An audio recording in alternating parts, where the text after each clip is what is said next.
Hey guys, welcome to the Brofessional Development Podcast. Today's episode 110, and we've got on a very special guest, Jillian Tedesco. Jillian? Hi, how's it going? Yeah, great. It's great to be back with you guys. Yeah. So for those of you that don't know, Jillian actually, we got to hear her speak at one of our Bros in Business events, and I just had to ask, you obviously, I'm guessing, were not like an avid listener of ours before you came to the event and had no idea who we were. What did you think you were getting into when you agreed to do a Bros in Business speaking engagement? Well, I thought it was going to be all dudes, okay. Of course, you know. But I figured it was going to be like small group kind of thing. Like Brad had kind of given me a heads up on like what it was. But, you know, there were some ladies there. There was a couple. Yeah. Yeah, there was a couple. So, it's interesting because obviously it is more difficult to pull like women speakers and guests just because of the name. Mm-hmm. So hats off to you for actually coming to that, and I'm surprised that you didn't say, no, we're not going to do this for a bunch of douchey bros. Well, you know. Yeah, right. So let's talk about, I guess we want to take the opportunity to talk about you, your story, and FitFlavors. FitFlavors' slogan is fresh, prepared meals for health-conscious, busy people. So we got the opportunity to hear you speak at our event to talk about your whole story. But for those that don't know, tell us how you went from this concept now to 5 locations, a book, and a podcast. In how many minutes? As long as you want. Yeah, this is your time. What do you want? The whole story of like how I started FitFlavors kind of thing? Yeah, I would just say like, you know, give us because we typically try to make these about, you know, like you said, around 20 to 25 minutes. Give us a condensed. It was the reason I started FitFlavors was I had experienced a setback in my life. I'd lost a previous business, and in that time, I decided I was going to follow my passion, which was really nutrition and food. So I created the concept. I have a background in fitness, love nutrition, so created the concept of healthy meals to go, went to culinary school, became a chef, and, you know, just took a stab at it. Was a personal chef for several years until I kind of grew it so big out of my house. I had the 9 refrigerators in my house, cooking for 80 people on a weekend, driving all over St. Louis, and decided, okay, I think I'm going to open a brick and mortar. Mm-hmm. So did that, and it really took off and quickly grew to 3 stores in like 3 years. And in that time, I had two children at the time. So it was gas pedal to the floor kind of thing. And when I got to like year 3, I looked back and I was like, holy cow, like how'd I get here? I'm not equipped to run a company of this size. And that's when I really had to look internally inside the business on what I had to do different. And that's when I really leveled up as a business owner. And I worked on my own personal development, developed teams, looked at, everything that would affect our bottom line, and really had to like pick the business back up, because when we had grown so quickly, it was all great until it wasn't. And then it just, how I had told you before, it just kind of all started falling beneath, like everything was falling out the bottom. Right. And so trying to figure it out and get the business back to being successful. So the next couple of years I spent innovating on a lot of ideas with machinery and production. We restructured the organization, did our all of our staffing different. We made different teams. I had to move a bunch of leaders around, and then we started to turn around. And then when the pandemic hit over the last couple years, it worked in our favor as we were deemed essential. So we took every advantage we could to just serve the people. And we were in need in that time because we delivered food and we were healthy. So I think everybody during the pandemic was looking for quick and convenient and healthy. So it kind of exacerbated everything we had put in place over those couple years when we were trying to rebuild. So we had built an e-commerce. So our deliveries really just went through the roof. And in those 2 years, 2020 and 21, we had acquired a competitor. So that was store 4. And then we opened store 5, which has been one of our really big locations. It's in Sunset Hills. And then our delivery business picked up. So it went up, it came down, and then it's been going back up. And now we've kind of come up for air now that things have kind of normalized. So it's just, I've had to kind of take a step back and like, okay, I've got a completely different type of business now than I even had 2 years ago. So I feel like I've just been constantly having to relearn how to run the organization at a different size with the people the people on my team. You know what I mean? So that's how we've got to where we are today. I listened to, you just had a podcast drop like, I think it was 10 days ago or something like that. And I can't remember the name of the podcast that you were on, so I apologize. But the one with Lisa Nichols? Yes. Oh, yeah. Yeah, so I listened to that one today, actually, because I was like, oh, man, there's probably a lot of information on here. And you might be going over some stuff that you did on that one as well. But as far as diving into some of the specifics around like those leadership changes, I'm sure that was so tough to try and say, all right, you're not in the right seat on the bus. That is so hard. So I guess if you don't mind kind of talking through what your strategy was on that, because I think there's a lot of business owners that listen to this or people who want to own bigger businesses, but then they look at that and they're thinking, I can't manage all these people. Yeah, it's hard. So, like when you first start, you've got like just your group of people that helped you get started and you start to grow. And then what happens is the skills required to do the job, they might not have. I mean, I didn't have skills, and I've had to work really hard to get those skills, because like if I look like 5 years ago, could I have run the size business that I have today? Probably not, but I've got a lot of resources around me. I've gotten some help from some people where I need it to help me do my job. And getting my leads that also that helped. So we brought in kind of like a business coach, more or less for me. That was actually pretty helpful. And more or less, she just would help me with how to communicate with employees, how to structure things with processes and procedures. Like that has been just like, the bane of my existence, but it's so important for business. Like you have to have a process for everything. And when we found that we would create processes and follow through with it, more people could do the process and all. So you're like extracting what single employees can do, getting it on paper so you can train other employees to do it. And then that's how you can scale the business, because you can train them to do new things, teach them new skills. So they're not always doing the same thing. And so I feel like I've poured into a lot of the training with my current team. And then, sometimes you get someone in there that doesn't have the skill set. And if you have the accountability checks in place, they kind of work themselves out of the positions, and you just got to hold to that accountability and that expectation. You know what I mean? So I want to go back to when you talked about that you implemented a business coach, because that's something I don't think I remember you talking about the last time. But the business coach topic is a very hot topic right now, because there's all these online coaches, and then even like, and I think it's one of those industries that's like there's so many shitty ones that it's like it just gets a bad rap. Because even on our podcast, we're kind of split down the middle of like, I'm a person that likes coaches and believes in coaches.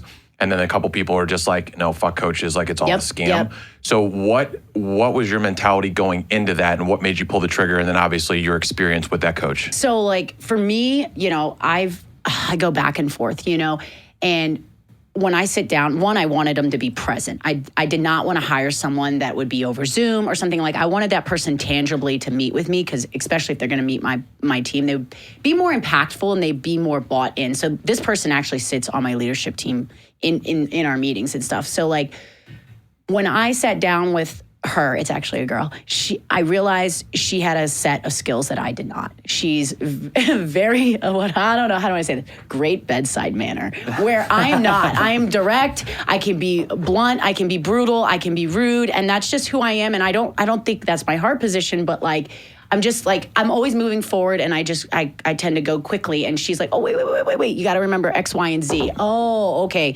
So she helps kind of like craft it so it's more accepted, and it's just given me more grace, I think, with my team. So she's helped me be more professional. And that's gone a long way, because that's how I've gotten more buy-in. And when I get her to support them leading their teams, that's what she's done for us. So anything from helping us implement a new process and procedure to structuring an email that's going to say, this is what the company is going to do, and these are the steps that we're going to take, and here's the timeline, and just helping me get super organized with that. Like, that is not my strong suit, and I knew that. So when I could have someone step in and help me with that, like, it's humbling, because you got to just say, I just know I'm not good at that, but I know where I need to go. They're just a person that helps me get there quicker. You know what I mean? I wish Dan was here, because this is like major Dan vibes, right? Dan Greiner. Dan was the shorter guy that was at the event last time. And he's a really good golfer, by the way, but he is always sincere, with his message, but his delivery most of the time, especially when it comes to serious stuff, is just trash. Oh, like it's just some people overly just have a blunt, gift, and it's just like, and he's realizing like he's got to dial it back. So he says things with like good intentions to people, but at times like to employees or whoever or people like us even, so, it just comes off as just like a little brash, I guess. But yeah, that's hilarious. So she helped you kind of like dial that in, and I guess learn a little bit more how to like deliver messages. Yeah. And, like her specialty is kind of like business development. She loves like growing the culture of the business and throughout the employees. So like she's got a beat on it. She's been with me almost 2 years now. So she's learned my leadership team, and now she's aiding some of them with their teams, which is really great. But so I think just finding who works for you. When I sat down with her and I go, God, she's got something I can't do. Like, I respect her for that. Like, now she's going to help me in that's my void. And she fills that void for me. She helps me be better. She helps me be a better leader. So for that, like, I totally love her. You know what I mean? So like, I think it's finding someone who can aid you in something that is a weakness for you. Like, whether that's doing the books or communicating with your team or whatever that is. Like, I feel that I'm a good leader, but I just feel like sometimes I just wish, why doesn't everybody go this quickly? And why can't we all why does everybody need to have all their feelings so, taken care of all the time? But like, when you're dealing with that many people, it's a real thing, and it's like the culture of your business is a true thing. And she just really helps me. She just really helps me keep it aligned. That's awesome. So did you originally hire her independently and then you brought her into the organization as your own, I guess, as an employee or as a... Yeah, because I was like, wow, like she's truly making me feel better. I mean, even to the point where like when my business got to the point where I was like, okay, like I want to set goals and company objectives and start doing reviews for my employees. Because, when you first start, you don't have all that stuff set up, and not all businesses do it, and it works for some, but like people were giving me, I want to say, like, making this their career. So I wanted to show them that I was investing back into them. So giving them that feedback and setting goals for them and pushing them. So just getting all that organized to do that regularly, and it's overwhelming when that's not what you want to do. That's not my passion. It's something I do because I'm leading this business. My passion is food. Yeah. My passion is nutrition, but leading the team is important, and it's just not, it's a big part of it. And I was the first to raise my hand and say, I need help, Yeah, so this person sounds like, because it sounds like there's a vested interest in the company. It sounds like a lot of onboarding. Was she more of a like consultant? Like, was she like running the HR side of things? Or was it more of like a business coach? Like, was she coaching you, or was she coaching the business, or was she coaching you on the business? I mean, she's not telling me what to do with the business. That's not what she does. So it's more with people. Gotcha. Like I say business coach, but like it's leadership is huge. Just helping me manage the people and the culture, I would say, more so. Okay. Yeah. Cool. I don't go to her for like, any of my like business decisions but like to me, managing the leadership team and the culture is one of the most important things about running a successful business. For sure. That aspect. Yeah.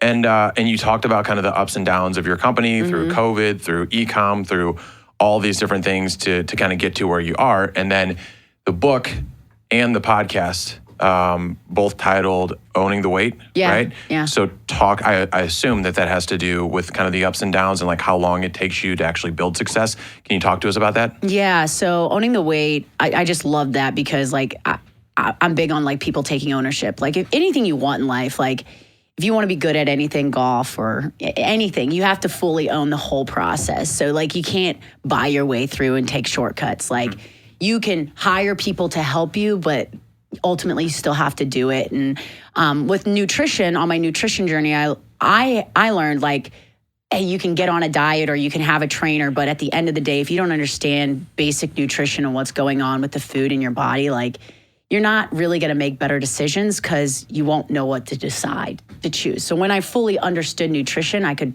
make decisions for myself. When it comes to business, like it just, there's a weight there, So just like as I've learned and had to level up professionally, like I can see the seeds that I've planted over the years are starting to bear fruit. You know what I mean? So owning the weight is just to encourage people to take full ownership of the process, whether that's from the visualization of what you see with your future to really, creating goals and writing it down and like visiting those goals and making them come to fruition in your mind to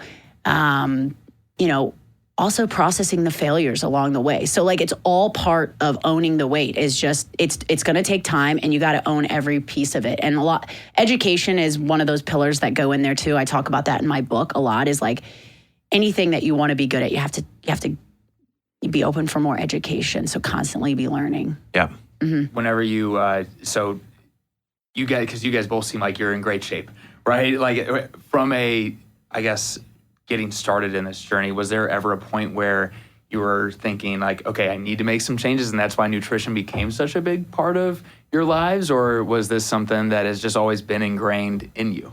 What do you mean? Like, is that why I started FitFlavors? No, just like even from the beginning when you were when you had clients, right? And you had you were training people and whatnot, then you started nutrition programs for them. Was there a moment before that, like even growing up, where you were like, I should probably get on the right track as far as nutrition is concerned? So yeah, I share my story in my book, but like I didn't always have the best relationship with food and nutrition. I got started very early on in the bodybuilding industry, so I thought, oh, that's how you got to live healthy, and it wasn't. There was a lot of like a lot of hard rules, and it's very much a diet mentality when you're like training for a show, except I never did a show. I just ate like a bodybuilder for a couple years, and what it created was a lot of bad eating habits. And just my whole like, oh, can I eat that? I can't eat that. And oh, you can't have that. That's bad for you. So I started like labeling foods as good and bad. And I talk about this in my book, and this is just my journey, but everybody kind of goes through their own relationship with food. And I got to a point where I was so unhappy. I was bloated all the time. I wasn't in great shape. And I'm like, I just feel like shit. And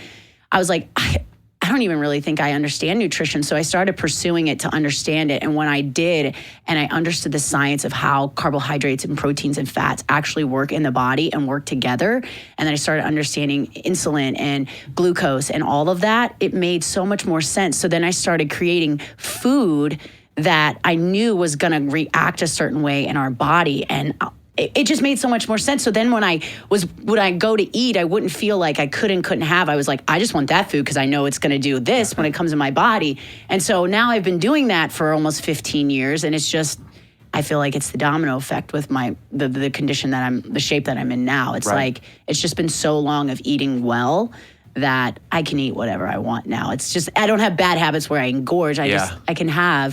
I really engulf the 80-20 philosophy now. But yes, big fan of the like Pareto principle type stuff. Yeah. So it's funny. Yeah, everybody kind of goes on their journey of like food, nutrition, whatever. Because I was like up until like 22-ish, like a skinny fat kid. Like I played sports, but I didn't lift. I ate like shit all the time, and then started getting into weights, and then they're like, well, you got to gain weight. And so it's like 8 eggs every morning. And I and then everything was like, how much protein can I get? Yeah. Right. And then it went from that to it's like, oh, like this paleo thing's cool. And then it was just like, oh, well, not paleo, like all these different like diets that I would try. And then it was like, basically kill myself over to start looking a certain way. And then like, as soon as I popped off of it, it was gone. You had bad habits because you just felt so deprived all the time that finally when you were off, you just blew it. Oh, yeah. And then you felt like shit and you were like, well, now I need to go back on again to feel good about myself. And it's just like this never ending battle. Yeah. And then a couple of years ago, I like looked into like flexible dieting, right? Just like counting your macros, just having like a general idea of like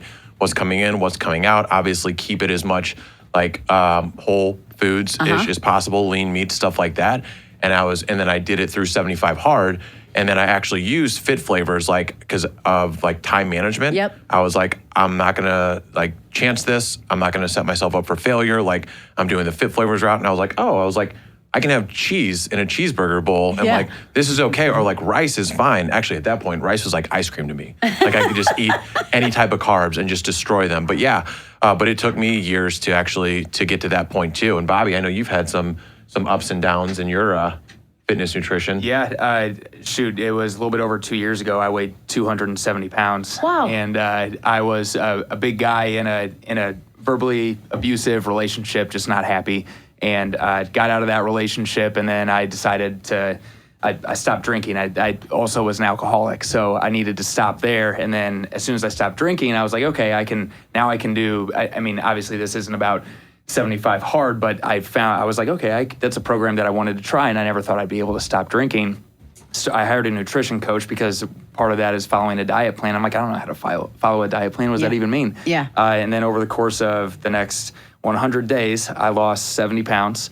And got all the way back down to, I lied, I was 260. I lost 90 pounds to get down to 190. Wow. And oh my gosh. Then, or 70 to get to 190. My math is bad right now. But I got there eventually. And then that's when I realized, okay, I got to start putting on some muscle. I thought I looked good because I was like, oh yeah, I might be fat, but I wear it well. And then I lost all that weight, and I was like, oh shoot, I need to start lifting and doing something, eating some more of those right foods. So hiring that nutrition coach was an absolute game changer for me, and continues to change how I see food now on. So it's cool. I love it. That's awesome. Yeah, getting someone like that can speed up the education, but like you're still learning, I'm sure. Right.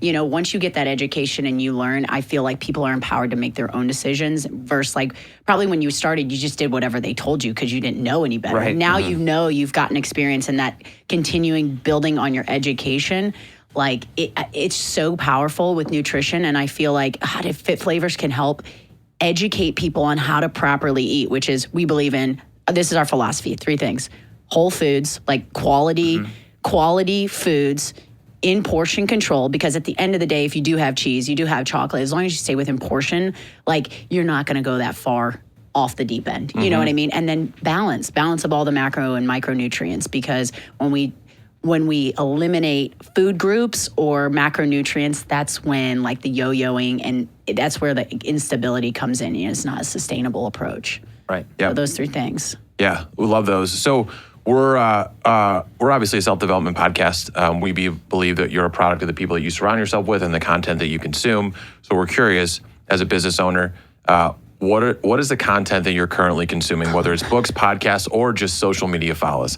You don't look happy with that question. No, I think you're going to be stunned. I read the Bible a lot. Yeah? Yeah, I read the Bible. I listen to a lot of pastors. I listen to sermons nonstop. It's just that's got me. What else am I listening? I'm reading a book on just mindset for my golf game.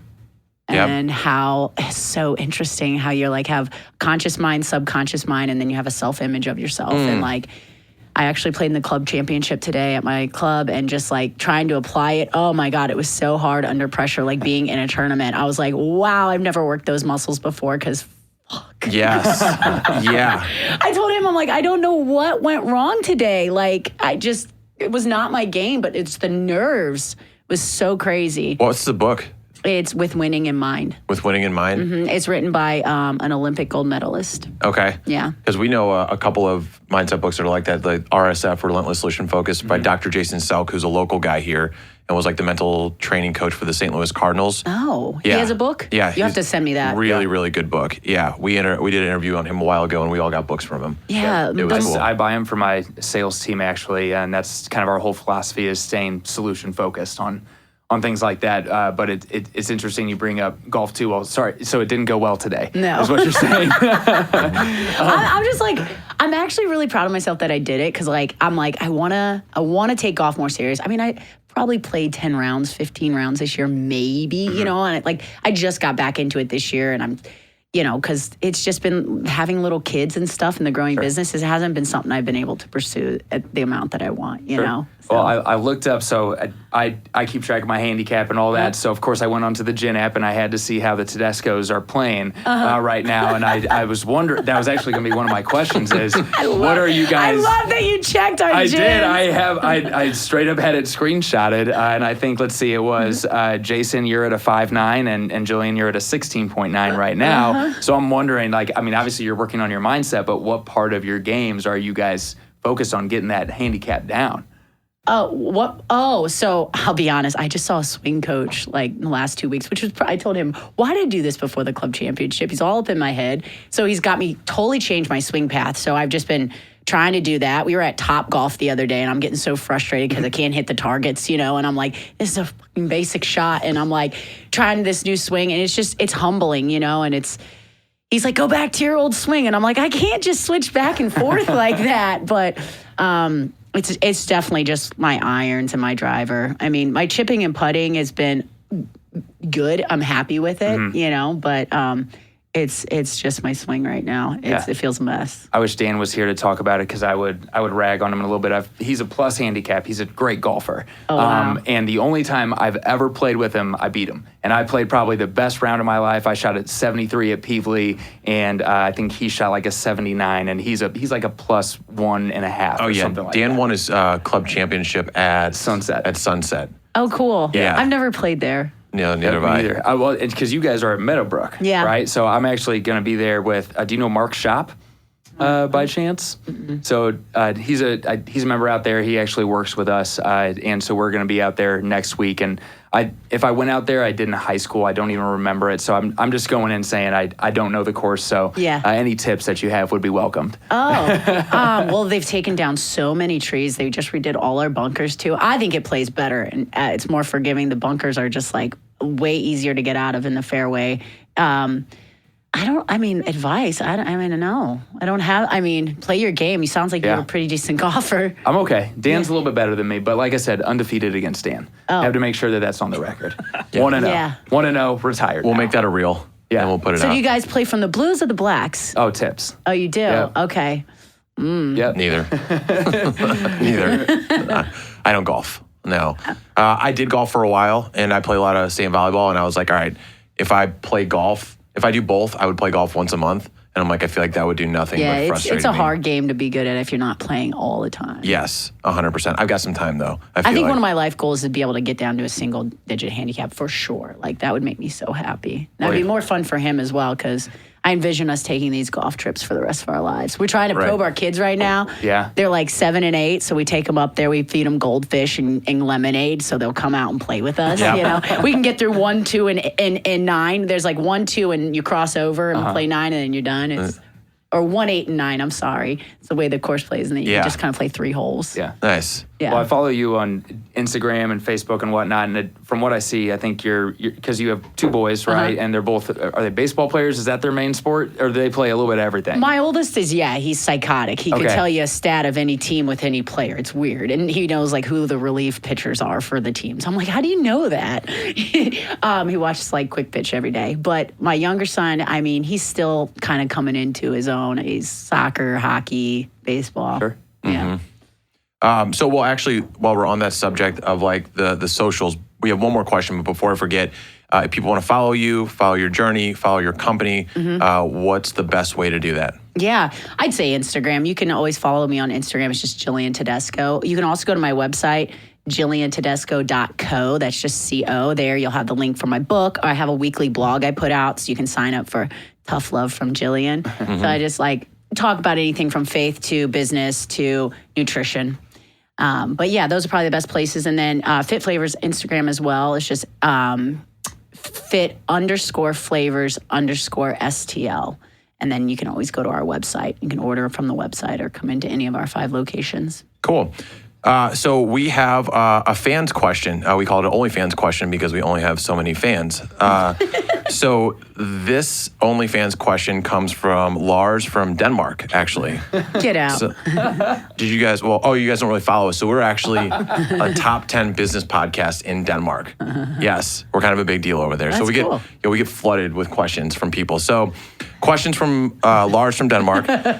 Hey, Lars. Thanks for the question. Hey, Lars. Being in the field of fitness and nutrition, what do you feel is more difficult? Working out consistently or living life out of shape, and why? Oh, well, that might be hard for me to speak on because I can't think being out of shape. It's just been my livelihood. I was in fitness and now I'm in nutrition. But I would say that because when you're out of shape, you probably don't feel your best, and it's just a downward spiral. And the further along you go in life, I'm actually writing a blog right now on approaching 40 and all the things that have started to change. Like I'm 38 and I'm just like, things are just not the same as when I was in my 20s and my early 30s. So I can imagine for people, if they're out of shape, how hard that would be versus even for people who need to be consistent with your workouts, like you'll figure it out. Like I'm not perfect. I don't work out 5 days a week. I don't even work out 4 days a week sometimes. Like it might be I catch hot yoga, I walk 18, and then I catch one workout at the gym. But I can sustain that, and with my good nutrition, like I'm consistent, and I feel great.